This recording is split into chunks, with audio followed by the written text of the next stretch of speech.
A proposito dei sussurri e delle grida e dell'entusiasmo, Margherita Pogrebicaia, medico, 57 anni.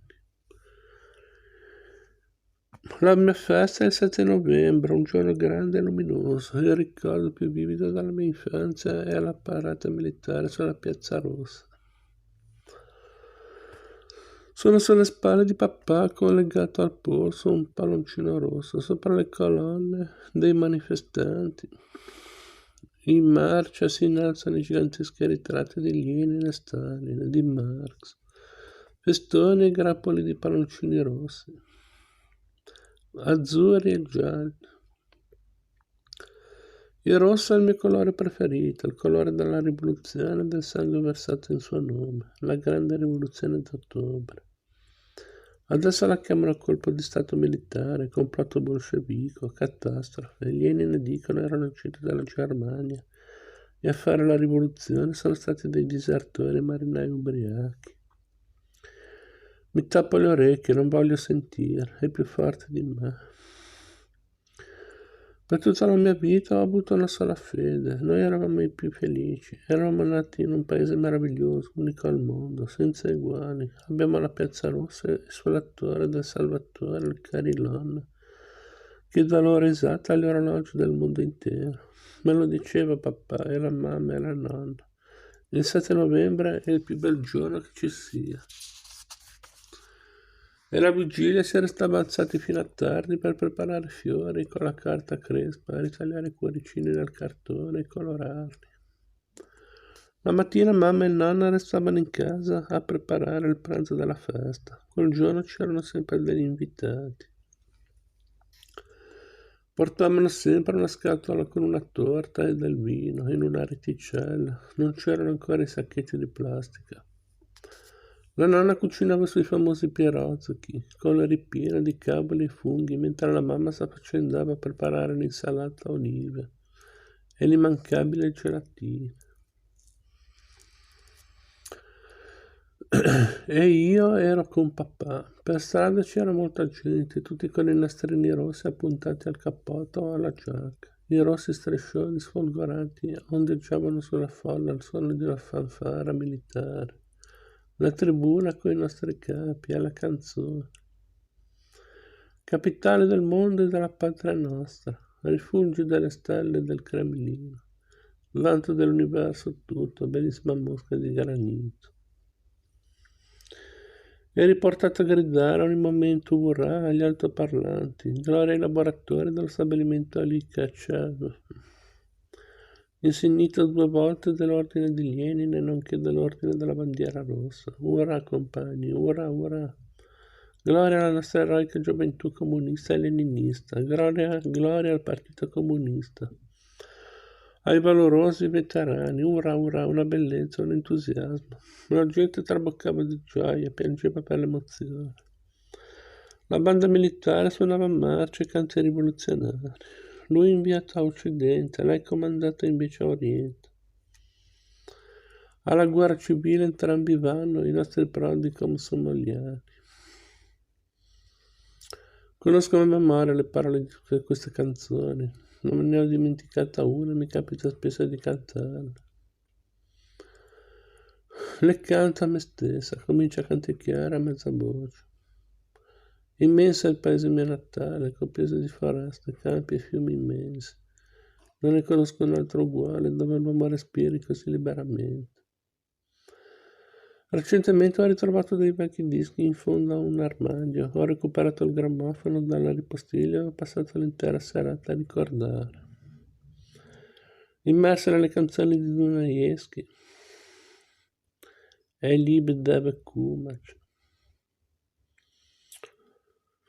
Come la amavamo, resta in silenzio. Eccomi dunque, dicevo per aria, in alto, in alto.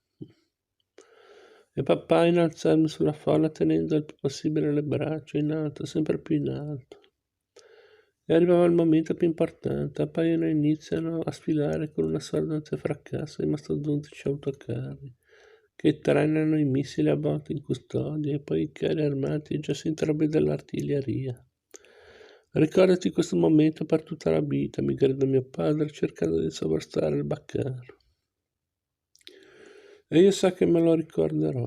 Poi sulla strada di casa faremo sosta nel negozio e avrò diritto a una limonata burattino, la mia preferita.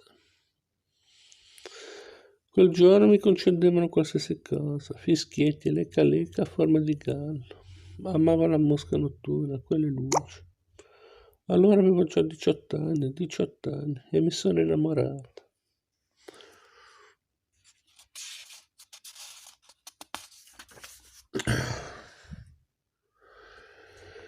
Quando me ne sono resa conto sono andata a non indovinerà mai dove. Sono andata proprio sulla Piazza Rossa.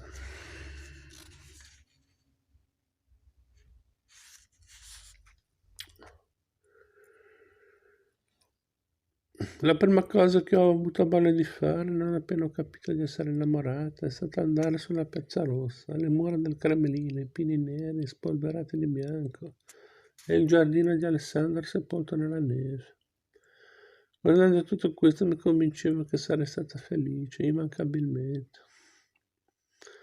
Non molto tempo fa ho fatto un viaggio a Mosca con mio marito e per la prima volta noi siamo andati sulla Piazza Rossa a riviverla la prima volta. A riverire, scusate, la prima volta. Agli occhi umidi. Mio marito è armeno. Quando ci siamo sposati eravamo ancora studenti. Lui possedeva una coperta, io un letto pieghevole, così abbiamo cominciato a vivere assieme. Finiti gli studi di medicina all'Università di Mosca, ci avevano proposto di andare a lavorare a Minsk. Anche tutte le mie amiche erano andate a finire nei posti più disparati, in Moldavia, in Ucraina, in Irkutsk. Quelle che erano partite per Irkutsk le chiamavano decabriste. Dappertutto era un solo paese, ma un po' dove credi, allora non c'erano frontiere. Visti i controlli di frontiera, mio marito avrebbe voluto tornare nel paese di origine, l'Armenia.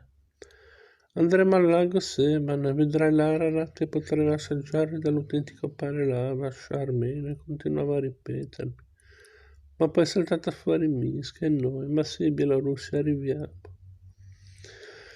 Da giovane sei così, ti sembra di avere ancora tanto di quel tempo davanti, di arrivare a fare tutto. Siamo andati a Minsk e i posti ci sono piaciuti. Puoi viaggiare per ore in mezzo a foreste e laghi, le foreste dei partigiani. In mezzo ad acquitrini e boschi, radure e campi. I nostri figli sono cresciuti qui, i loro piatti preferiti sono bielorussi, il draniki e la moccanca. Le patate sono squisite, sia fritte che bollite, e la sciasa armena per loro si piazza solo a seconda. Ogni anno però andavamo tutti assieme a Mosca, come avrei fatto altrimenti? Io senza quell'appuntamento, quella possibilità di ciondolare un po' per Mosca, di respirare l'aria, non potevo vivere. Aspettavo sempre con impazienza quei primi minuti in cui il treno si avvicinava alla stazione di Bielorussia. Echeggiavano le ruote di una marcia e il cuore mi balzava in gola all'annuncio. Compagni passeggeri, il nostro treno è in arrivo alla capitale della nostra patria. La città eroe, Mosca, fervida potente, da nessuno mai vinta. Mosca mia patria, sei la più amata. E si scende dal vagone al suono di questa musica. Cosa? Ma dove siamo? Siamo capitati in una città straniera, sconosciuta. Cartacei sporchi, fogli di giornale vengono trascinati per le vie dal vento. Sotto i piedi rotolano mattine di birra. Nella stazione, all'ingresso del metro, dappertutto, file di persone ingrigite vendono di tutto. Bianchiere da donne, lenzuola, scarpe usate, giocattoli, sigarette anche sfuse. Come nei film di guerra. Scene del genere le avevo appunto viste solo al cinema. Salame, carne, pesce, posate su dei fogli di carta o dei cartoni sfondati, direttamente per terra, talora, ma non sempre, coperti da un pezzo di cielo fan lacero.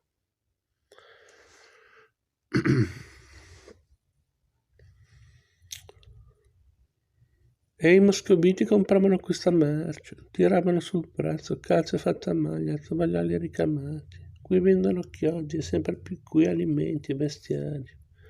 Si sente parlare ucraino, bielorusso, moldavo. Noi veniamo da Vinnica e noi da Brest. Molti mendicanti, da dove sono saltati fuori così numerosi? Storpi, sembrava un film, precisamente un vecchio film muto sovietico. E io lo stavo guardando.